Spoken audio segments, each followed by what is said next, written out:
Basi ujumbe ambao tunatembea nao leo unasema, bali wana wa ufalme watatupwa nje. Bali wana wa ufalme watatupwa nje. Hili ni neno ambalo litakuwa linatangulia kutukumbusha kuhusiana na majira tunayoishi na umakini ambao tunapaswa tutembee nao. Majira tunayoishi na umakini ambao tunapaswa tutembee nao. Wangapi wanajua kwamba tunaishi katika siku za mwisho? Tunajua kwamba tunaishi katika siku za mwisho. Wengi hatujui ni katika kiwango gani tunaishi katika siku za mwisho. Mahali fulani Bwana Yesu alisema hivi, kama zilivyokuwa katika siku za Nuhu na kama zilivyokuwa katika siku za Lutu, ndivyo itakavyokuwa katika siku za kuja kwake mwana wa Mungu au mwana wa Adamu. Anasema kama zilivyokuwa katika siku za Nuhu, watu kwa kila na kunywa, ukipanda na kujenga, ndivyo zitakavyokuwa katika siku za kuja kwake mwana wa Adamu. Sasa hivi tunaishi katika hizo siku ambazo dunia imejaa watu, lakini pia shughuli zinaendelea kama kawaida, kula na kunywa, kufanya hivi, shughuli zipo nyingi zinaendelea. Kwa hiyo ni siku za mwisho. Dalili zipo nyingi. Sasa kuna maneno ambayo Bwana Yesu alisema katika kitabu kile cha Mathayo sura ya 8 mstari wa 11 hadi 12. Kumbuka ujumbe unasema, bali wana ufalme watatupwa nje. Kitabu kile cha Mathayo sura ya 8 na ule mstari wa 11. Sikiliza kwa makini sana huu ujumbe, kwa sababu Roho Mtakatifu leo ataenda kusema na wewe kitu kingine. Mathayo sura ya 8 mstari wa 11 hadi 12. Biblia inasema hivi, nami nawaambieni, mstari wa 11 huo, ya kwamba wengi watakuja kutoka mashariki na magharibi, nao wataketi pamoja na Ibrahim na Isaka na Yakobo katika ufalme wa mbinguni. Mstari wa 12, bali wana wa ufalme watatupwa katika giza la nje, ndiko kutakako kuwako kilio na kusaga meno. Nilikuwa nasoma ile andiko, lakini kuna kipengele ambacho kilinishtusha kidogo katika kusoma. Nilikuwa napitaga sana haraka, au nilikuwa naona ni andiko la kawaida. Anasema hivi, nami nawaambieni ya kwamba wengi watakuja kutoka mashariki na magharibi, nao wataketi pamoja na Ibrahim na Isaka na Yakobo katika ufalme wa mbinguni. Hili halijanishangaza, kwa sababu wema wa Mungu siku zote unatuvuta kutoka mbali, na wengi watatoka kila kona kurithi uzima milele. Lakini lililonishangaza au lililonishtua zaidi ni hapa anaposema, bali wana wa ufalme watatupwa katika giza la nchi, ndiko kutakuwako kilio na kusaga meno. Sasa najiuliza, wana ufalme tena watupweje nchi? Na kati wana ufalme ndio ingetakiwa warithi uzima milele. Biblia inasema wote waliompokea aliwapa uwezo wa kufanyika kuwa watoto wa Mungu. Kwa hiyo kuna watu wamepewa uwezo wa kufanyika watoto wa Mungu. Na tunajua kabisa watu ambao ni watoto wa Mungu au wana wa Mungu au wana ufalme wa mbinguni, hao ni sehemu yao ni mbinguni, hatuna haja kuuliza. Na sisi sote tunatamani kuwa wana ufalme, si ni kweli? Lakini kuna jambo lingine hapa ambalo Kristo alisema, bali wana wa ufalme watatupwa nje. Niliposoma ile andiko nikaona kitu kingine, kuna kitu kingine cha ziada. Sio tu kuitwa mwana ufalme inatosha. Unaweza kuwa ni mwana ufalme, unaweza kuwa umeshaokoka, unaweza kuwa umeshabatizwa, unaweza kuwa unakuja kanisani, inawezekana ukawa unatoa sadaka, lakini kuna uwezekano pia katika vigezo vyote hivyo bado ukatupwa nje. Tena anasema sio tu kutupwa nje, angalia anachosema. Anasema bali wana ufalme watatupwa katika giza la nje, ndiko kutakuwako kilio na kusaga meno. Kwa kumbe kilio na kusaga meno katika siku ya mwisho hakitawahusu tu watu ambao wako nje imani. Kumbe hata wana ufalme kuna baadhi yao watalia na kusaga meno.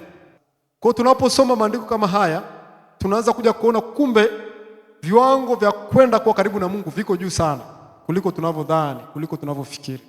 Siku hizi kuna usemi unaitwa cheap grace gospel, yani injili ya neema laini au rahisi. Kwamba ukishakuwa tu Mkristo, ukishaokoka, basi tayari una tiketi ya kwenda kumuona Mungu.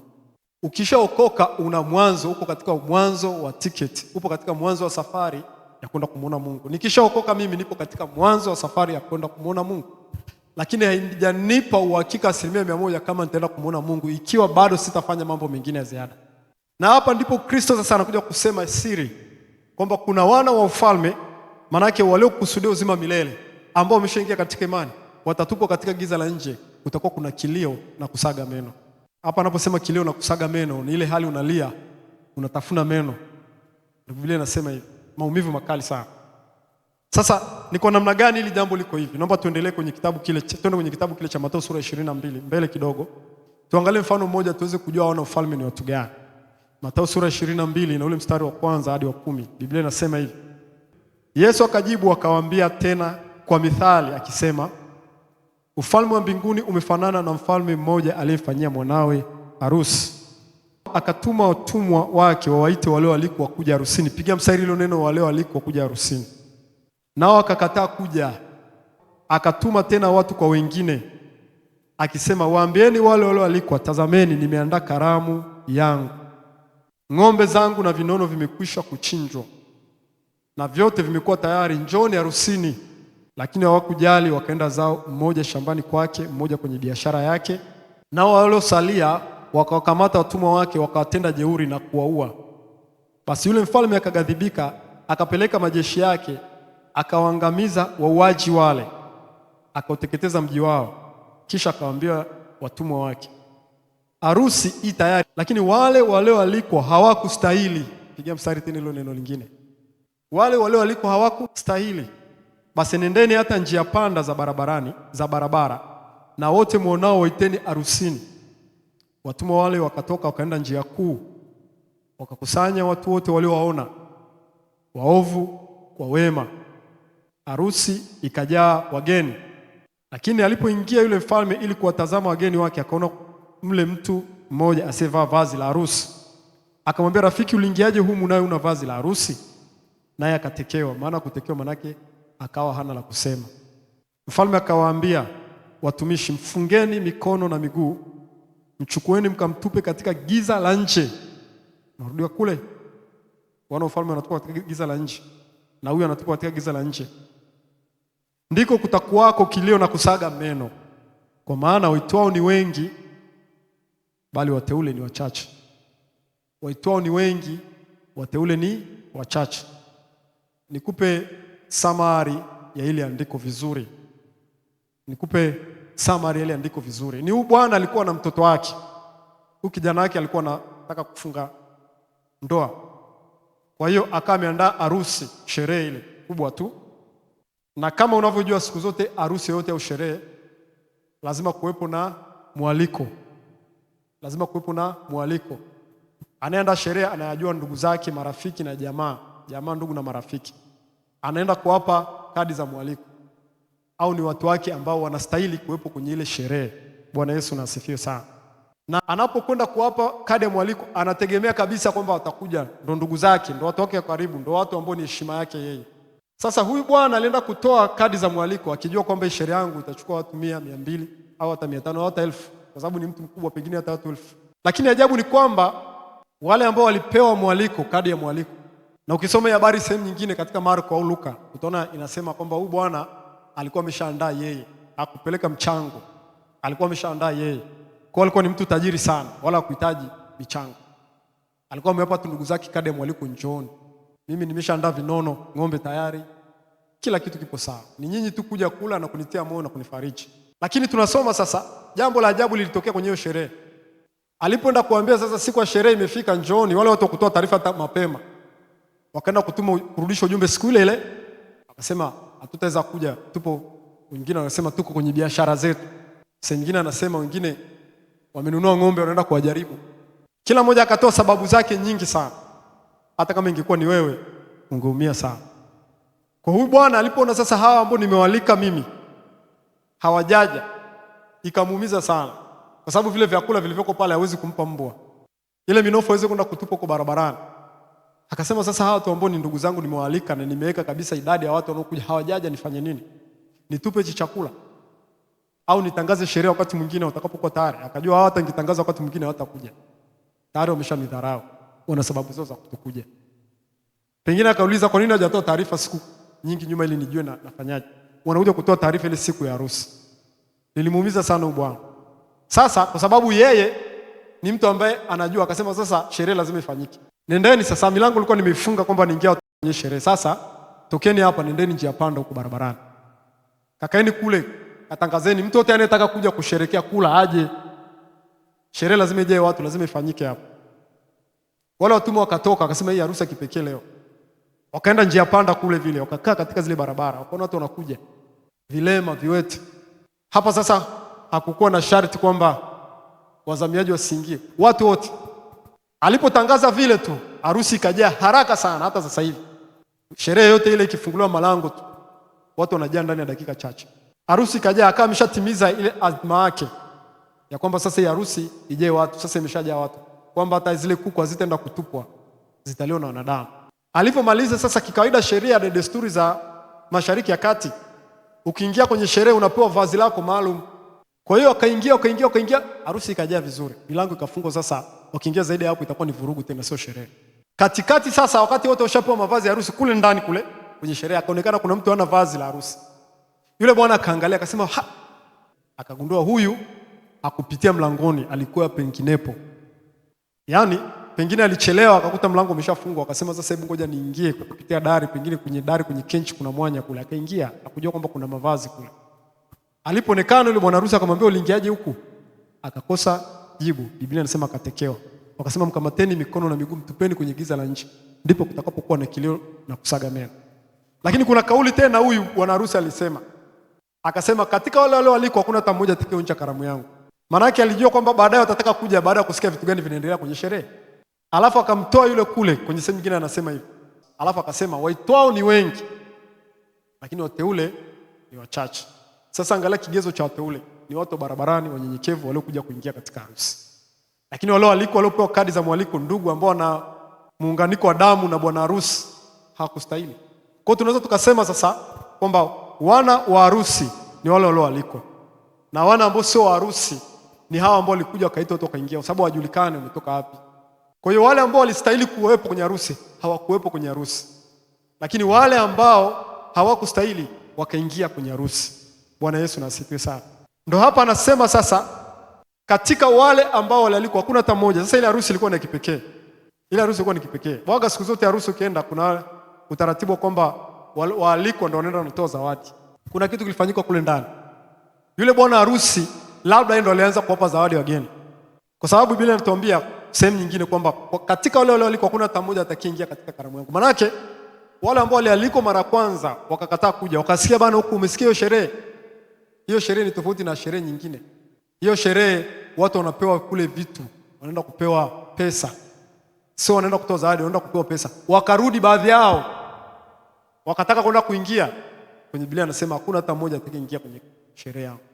Sasa hii ulikuwa ni mfano wa maisha ya kawaida, kwa sababu Yesu alikuwa anatoka mifano ya maisha ili tuweze kuelewa. Vile vile hapa anatoa ile mifano kutoka kwenye maisha kuileta kwa katika hali halisi ya kiroho. Katika roho sasa hivi tunavyozungumza, ipo karamu inaandaliwa mbinguni, inaitwa karamu ya mwanakondoo, iko juu mbinguni. Na kanisa ni bibi harusi. Kasome kitabu cha Ufunuo sura 19. Ni bibi harusi. Kanisa la Kristo ni bibi harusi. Kwa sisi tupo tu viungo katika ile sherehe. Tunaalikwa tuingie katika ile sherehe. Bwana Yesu na asifiwe sana. Kwa mbinguni kutakuwa kuna karamu inafanyika kule. Sasa hivi ni mwaliko unapita duniani, tunaalikwa. Wako ambao wamestahili kualikwa ni wale watu ambao sasa wanamjua Yesu, wanamfahamu Yesu ndani kabisa, wanajuana, wana mahusiano na Yesu. Lakini kuna vitu vidogo vidogo tu vinawakwamisha. Ambavyo vinaitwa udhuru. Ambavyo vinaitwa sababu ndogo ndogo. Hivyo vinawasababisha wasiwe na sehemu katika ile karamu, ijapokuwa ni wana wa karamu. Bwana anapewa sifa sana. Kwa sasa hivi ndio kitu kinachoendelea katika roho. Wengi ambao wamempokea Yesu ni wana wa ufalme, lakini sio wana ambao wamekusudiwa, sio wateule wa kuingia katika uzima milele.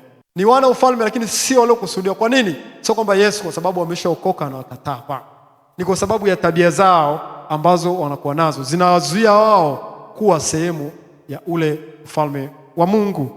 Kwa usirizike tu kuwa ndani ya imani, usirizike tu kuwa ndani ya Yesu. Ridhika kutii kile Yesu anachokuambia. Fuata ule wito wako, ishi kulingana na wito ambao Mungu amekupa. Kwa sababu ukisema mimi nimeokoka naishi ninavyotaka, namjua Yesu, sio tiketi ya kwenda mbinguni. Siku ile unajua tutasimama mbele ya kiti cha hukumu. Kila mmoja atasema, Bwana, hivi ukuhubiri kwenye njia zetu, si tulitoa pepo kwa jina lako? Ni kweli yote yalitoka kwake. Lakini alisema, kwa nini mnaniita Bwana Bwana na hamfanyi ninayowaambia? Aliuliza hilo swali. Mnaniita Bwana Bwana, ni kweli mimi ni Bwana yenu, lakini hamfanyi ninachowaambia. Kumbe kinachojalisha ni kufanya kile Yesu anachokisema. Kinachojalisha wale kwa watu wanaostahili kuingia kwenye karamu ni kufanya kile alichowaambia kwamba njooni kwenye karamu. Kutii wito, sio kutoa udhuru. Na udhuru ambao alikuwa anatoa ni udhuru ambao ulikuwa una maana. Anasema mmoja kwenye biashara, ni kweli. Biashara hayupo kwenye ulevi. Angesema niko kwenye ulevi siwezi kuja, tungesema ni sababu isiyokuwa na maana. Angesema niko nacheza mpira siwezi kuja, au niko kwenye michezo. Anasema anafanya biashara. Sehemu nyingine anasema nimenunua ng'ombe, sharti nikajaribu. Kwa hiyo vyote hivyo ambavyo walikuwa wanavisema ni sababu za msingi. Lakini kwa Mungu zinaonekana sio sababu za msingi. Ni sababu ambazo zinatufanya tukae mbali na Mungu. Bwana Yesu na asifiwe sana. Nataka ili tulijue watu wa Mungu, kuwa tu mwana ufalme haitoshi. Kunahitajika jambo lingine la ziada, kumkaribia na kumsogelea Mungu zaidi. Kuwa ndani ya Yesu peke yake haitoshi. Katika ile safina, wangapi wanajua Yesu Kristo ni safina? Anafanishwa na safina. Katika safina, kule ndani ya safina kuliingia sio tu wanyama ambao walikuwa safi. Waliingia pia wanyama najisi. Nilikuwa natafakari sana. Nikasema nilitegemea ile safina ambayo ilimwokoa Nuhu na ghadhabu ulimwengu, asingeingia nyoka kule ndani. Lakini ndani ya safina kulikuwa kuna nyoka, chatu walikuwepo kule. Kulikuwa kuna mijusi, kulikuwa kuna vyura. Kwenye kitabu cha Ufunuo mahali fulani anasema nikaona roho 3 za uchafu zifananazo na vyura. Kulikuwa kuna wanyama wote wabaya, paka bundi alikuwepo ndani ya safina. Popo, mnyama gani mwingine unamwogopa au kiumbe gani kilikuwepo kule? Na namna moja nyingine ninaamini pia na roho zilizokuwa nyuma hivyo viumbe ziliingia ndani ya safina. Ndio maana sasa Hamu alipotoka kule alifanya jambo baya sana ambalo mpaka sasa hivi mtu kulitenda jambo kama lile hata kutamka mdomoni unashindwa. Maana aliingia na roho yake ndani ya safina. Na yeye pia aliokoka. Kwa kuna watu wameokoka lakini ndani yao wako ndani ya Yesu lakini ni majoka. Wako ndani ya Yesu lakini ni mapopo, ni mabundi, ni kila aina uchafu upo ndani ya Yesu. Sio tija kuwa ndani ya Yesu. Sio tija kuwa ndani ya Yesu. Haitoshi peke yake, hiyo haitoshi. Ni lazima kuwepo na jambo lingine la ziada. Usifurahie tu kuitwa mtu uliokoka, usifurahie kuona maono, usifurahie kuota ndoto, usifurahie kutembelewa na Mungu. Lazima tuwe na jambo lingine la ziada. Kutenda kile ambacho Yesu amekiagiza. Yakobo sura ya kwanza mstari wa 22 hadi 25. Nianze mstari wa 21. Yakobo sura ya kwanza mstari wa 21 hadi ule mstari wa 25.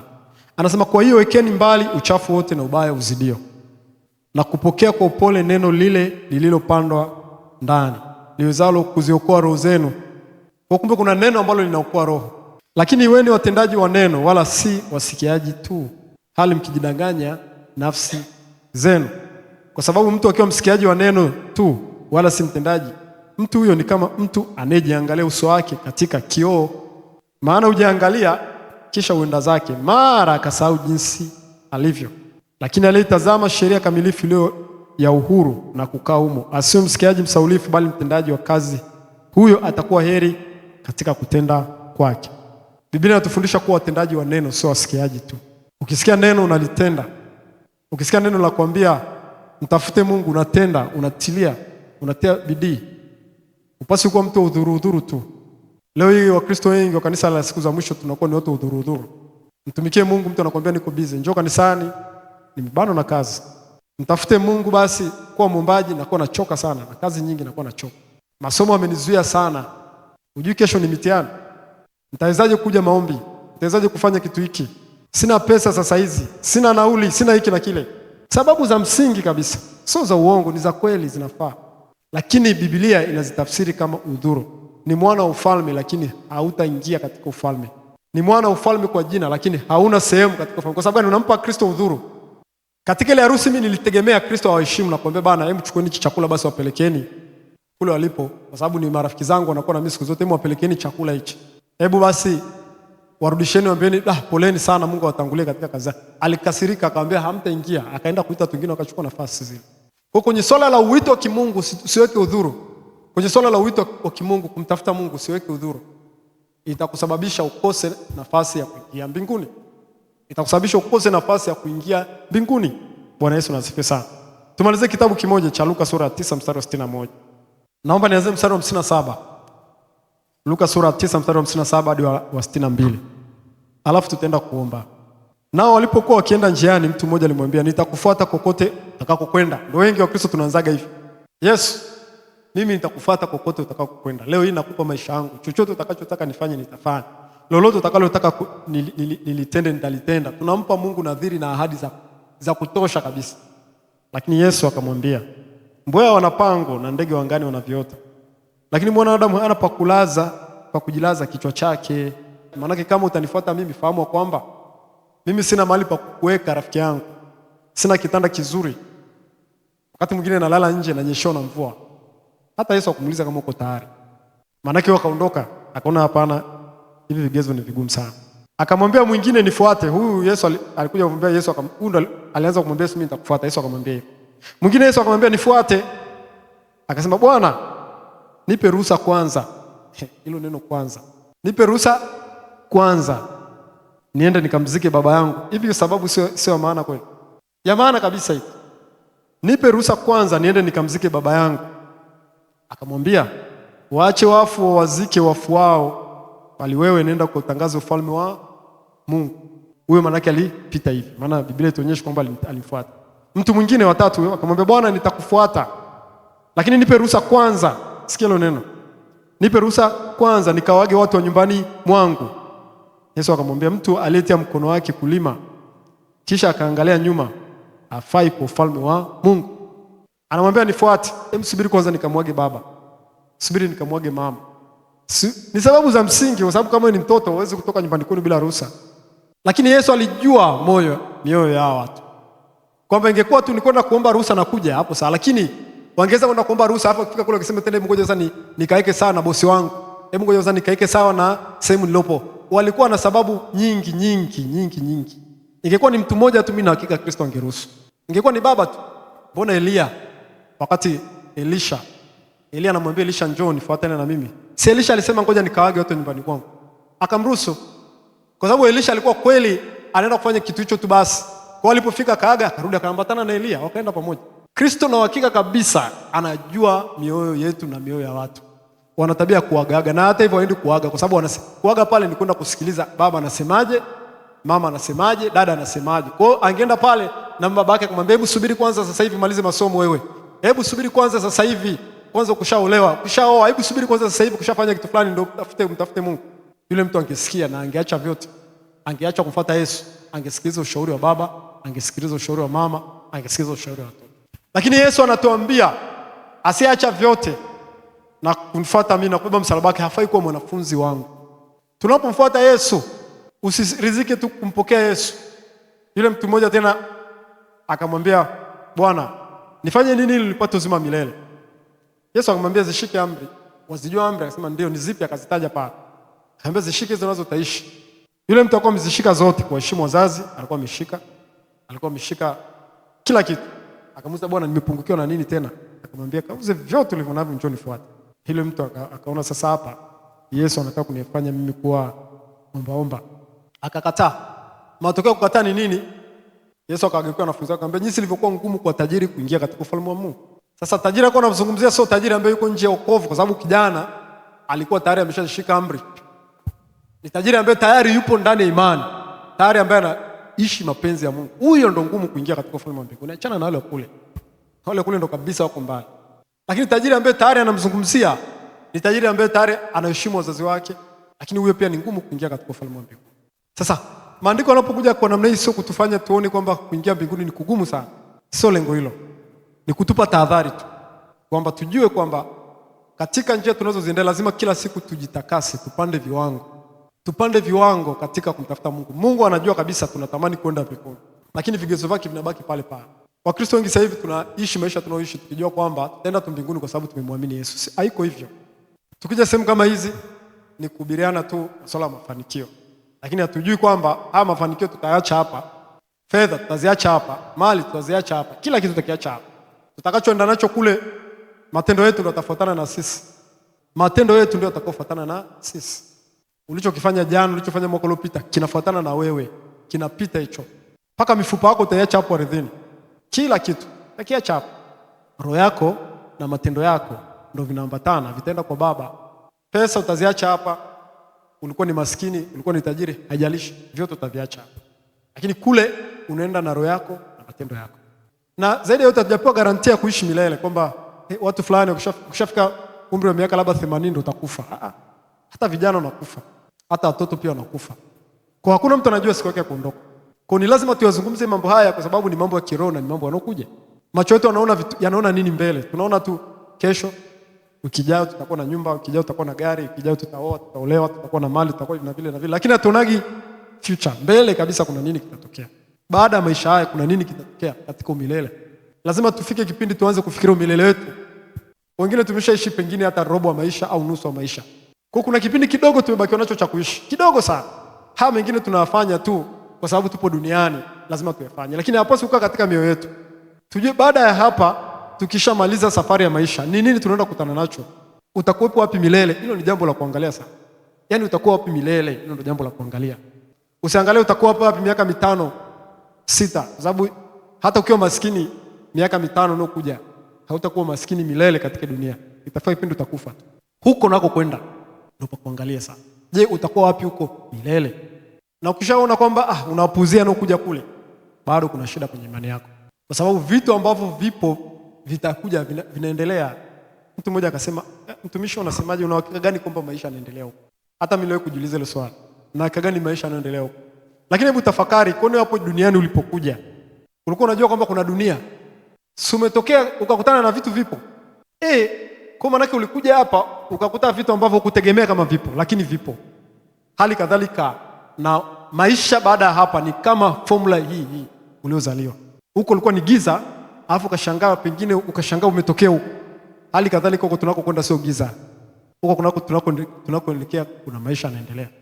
Baada ya kifo maisha yanaendelea. Na uthibitisho kwamba maisha yanaendelea baada ya kifo ni ndoto tunazoota. Ukiona unaota ndoto ukiwa umelala, ni kuonyesha kwamba kuna kitu roho yako inaishi hata kama mwili wako ukiwa umezima. Inaendelea kuishi. Na maana unaweza kuota unauko sehemu fulani, ni kuonyesha kuna roho yako ilalagi siku zote. Roho ipogo siku zote, iko ngangavu siku zote. Na maana ukilala bado unajiona unaendelea kuishi mahali pengine. Ni roho yako hiyo na nafsi yako bado vinaendelea kuishi. Hakuna kipindi ambacho roho yako imezima. Kwa hiyo ukifa mwili wako utazima, utaendelea sehemu nyingine. Sasa sehemu ambayo utaenda kule lazima ujiangalie unaenda wapi. Ukianza kufikiri hivyo utaanza kufikiria neno la Mungu linasemaje? Nisizini, nafanya hivyo vitu. Neno la Mungu linasemaje? Nisiibe, nafanya hivyo vitu. Neno la Mungu linasemaje? Nimkumbuke Muumba wangu siku za ujana wangu, nafanya hivyo. Neno la Mungu linaniambia hivi na hivi. Unaanza kujitengeneza na kujitakasa ili kuhakikisha kwamba maisha yako baada ya kule yanakuwa katika sehemu nzuri. Ndicho ambacho tunatakiwa tujifunze kila itwapo leo. Sehemu nyingine vitu vingine tunavitumia kwa sehemu, lakini kicho kikubwa ni uzima wa roho zetu. Unaangalia, je, maisha yangu yakoje? Ninaanza kurudi nyuma, naenda mbele. Nilikuwa nimeacha utukanaji, nimejikuta nimerudi kwenye utukanaji. Nilikuwa nimeshaacha kusengenya, nimerudi yote. Hiyo ni tahadhari, ni alert ndani yako. Nilikuwa nimeshaacha kufanya kitu hiki, najikuta narudi, ni alert. Kwamba rudi katika mstari. Kwa sababu hizi siku ni siku ambazo za mwisho. Kwa hiyo hicho ndio kitu ambacho nataka tukiangalie. Tunapoenda kumwomba Mungu, muombe Bwana akujalie, akuongezee neema zaidi ya kusogea mbele. Siku zote tutajifunza haya masomo, itakuwa ni mzunguko. Itakuwa ni mzunguko kwa sababu hatutakuwa na muda wa kuzungumza vitu vingine ambavyo tunaweza tukavisikia kwenye TV. Tukipita kule tunavisikia mafanikio hivi na hivi na vile. Tutakuwa na hizo session katika sehemu yake. Lakini tutabalance na kujifunza mambo yanayohusu uzima wa milele. Bwana Yesu asifiwe sana. Tutabalance namna hiyo ili tujue tunaishi wapi, tunaishi nyakati gani na tunaenda wapi. Kwa hiyo neno la mwisho, usiridhike tu kuwa mwana ufalme. Ridhika zaidi kuyafanya mapenzi ya Mungu. Bwana Yesu akatoa mfano tena akasema, ufalme wa mbinguni unafanana na jua ya lililotupwa baharini likavuta kila aina ya samaki na viumbe vilivyoko kule. Ilivuta kobe, nyoka baharini, samaki wazuri na wabaya. Lakini baadaye yule mwenye mvuvi akaanza kuchagua wazuri na wabaya akarudisha. Kwa hiyo tupo katika hicho kipindi cha kuangalia maisha yetu. Tuangalie sana maisha yetu. Amen. Amen. Basi tusimame. Leo tu neno la kutafakari hili. Tutaenda kuomba Bwana tusaidie. Kama kuna chochote ambacho kimekurudisha nyuma au unaona kuna dalili ya kurudi nyuma, utakuja hapa tutaombeana. Kama ulikuwa unaenda mbele alafu umeona kuna kurudi nyuma, utakuja hapa mbele tutaombeana. Kurudi nyuma ni asili ya mwanadamu yoyote ambaye anapoa. Ukipoa tu utajikuta unarudi nyuma. So unapenda utajikuta tunarudi nyuma. Kwa hiyo tutaenda kumwabudu Bwana Bwana, tuko mbele zako, alafu wakati tunamwabudu Bwana utaomba kwanza binafsi, alafu tutaombeana. Nyosha mikono yako juu kwa heshima Kristo. Mwambie Bwana, tuko mbele zako. Bwana mabwana,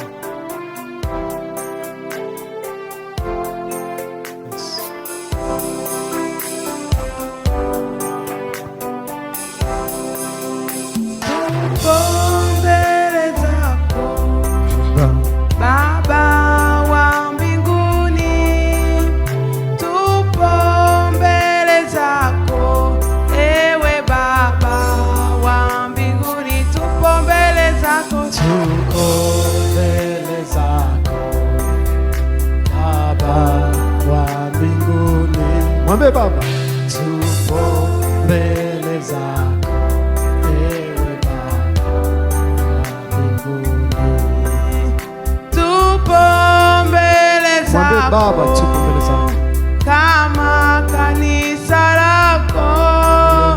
Tupo mbele zako, ewe Baba wa mbinguni. Tupo mbele zako, tupo mbele zako Baba wa mbinguni, tupo mbele zako, ewe Baba wa mbinguni.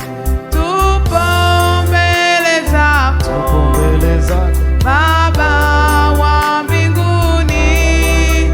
Tupo mbele zako, ewe Baba wa mbinguni. Tupo mbele zako, tupo mbele zako Baba wa mbinguni, tupo mbele zako, ewe Baba wa mbinguni.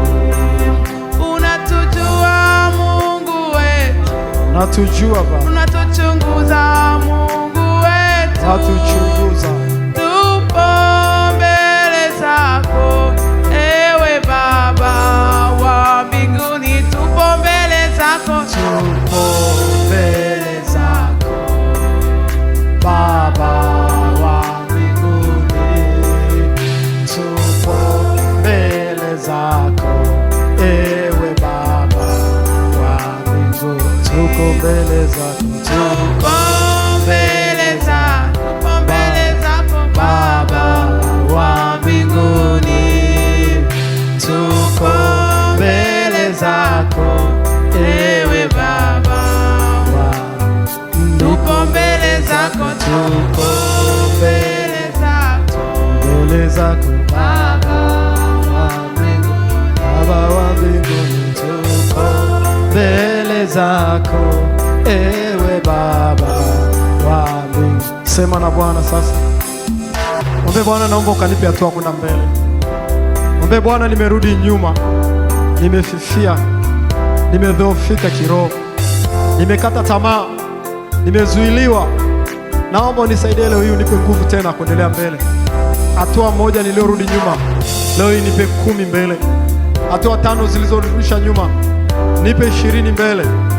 Baba, ninakuomba leo hii katika mchana wa leo, kila mmoja ambaye yuko mahali hapo, Mungu, tumerudi nyuma Bwana kwa namna moja nyingine, tunaomba msaada wako. Hatua Baba kurudi nyuma kimaombi, naomba leo hii nguvu ya kuendelea mbele. Kurudi nyuma kimaombi, leo hii tukapokea nguvu mpya. Pokea nguvu ya Roho Mtakatifu sasa. Pokea nguvu ya kuendelea mbele kwa jina la Yesu. Pokea nguvu ya kupiga mbio kwa jina la Yesu. Hatua ambazo umerudi nyuma za kusoma neno, pokea uwezo mpya. Pokea nguvu mpya leo hii, ukasonge mbele, ukalisome neno na kulitafakari.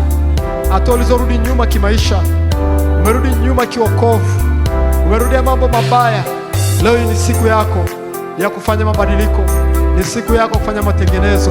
Mwambie Bwana, nisaidie. Mwambie Bwana, niwezeshe. Mwambie Bwana, nipe nguvu hizo, nikasogee mbele wala nisirudi nyuma, katika jina la Yesu Kristo. Nami nakuombea mtu wa Mungu, roho zinazokufuatilia, roho zinazokunyemelea katika ulimwengu wa roho, kurudisha nyuma na kushikilia shati lako na nguo zako, leo inavunja hizo roho na kuzikemea, zikatoweke na kufutika kwa jina la Yesu, kwa jina la Yesu Kristo wa Nazareti ali hai.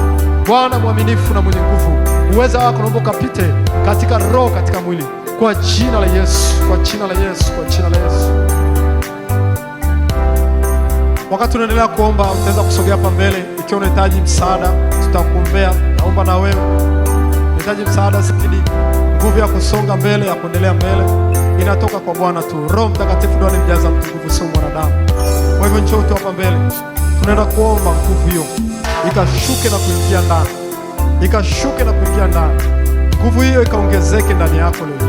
Neema ya Yesu ikashuke na Bwana akakutendee, na Bwana akakufanyia kwa uweza kimbinguni, kwa neema tena kujaa ndani yako sasa, kwa jina la Yesu Kristo wa Nazareti aliye hai.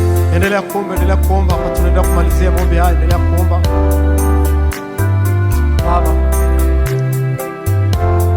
Baba, naomba watu wako ukasaidie Jehova.